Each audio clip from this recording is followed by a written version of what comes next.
Ikea is a Swedish furniture company, and they always had an idea to grow internationally before they even were super successful domestically. So, the first couple international moves that Ikea did was within Europe, where they could practice their international growth strategy of global strategy, meaning little product differentiation based on the market that you move into, and kind of keep the same product that was introduced in the first domestic stages of the company's development.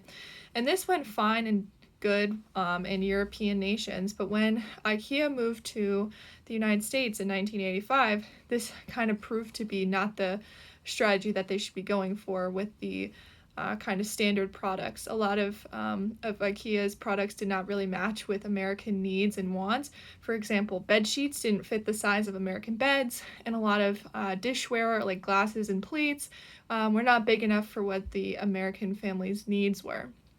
So, IKEA had to do a lot of re strategizing and figuring out how they could cater their products to better serve the market that they want to be moving into.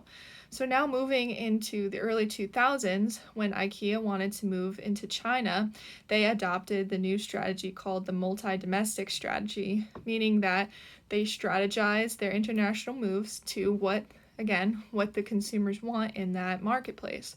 So for the Chinese, a lot of Chinese people live in apartments with balconies and they do not own their own personal transportation modes.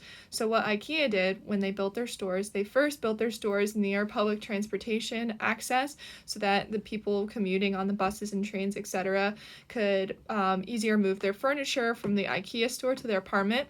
And they also created balcony sections for Chinese apartments since a lot of that was a need for the Chinese marketplace. So they could buy different types of furniture for their balcony, which is kind of something a bit more custom to what the Chinese market needs. And the benefit of this strategy was that it was able to super successfully integrate and be kind of taken in by the Chinese marketplace and become very successful and actually be fulfilling a real need for the people for furniture in this case. So, as we can see, we know that IKEA customizes their furniture for each geographic location. Still kind of keeping the idea of the Swedish simplistic design. A lot of, they have food that kind of encompasses the Swedish culture that it comes from.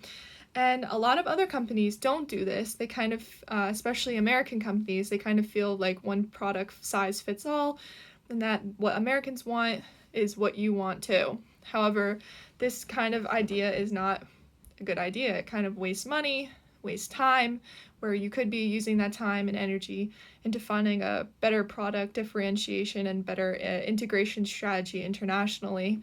I think IKEA did this because they realized the impact in culture. They realized that their Swedish slash European roots are way different than that of American, way different than that of India, where they're currently trying to move into. And I think that for them, realizing how culture differentiates people's wants and needs and desires, and especially in a home is a big area of culture. So being able to provide home furnishings for someone, you really have to take into account culture and how it impacts people's day-to-day lives. And I think this is why IKEA is the most successful furniture company, and why it's such a beneficial international business model, because they realize that culture impacts the consumer's wants and needs in terms of buying.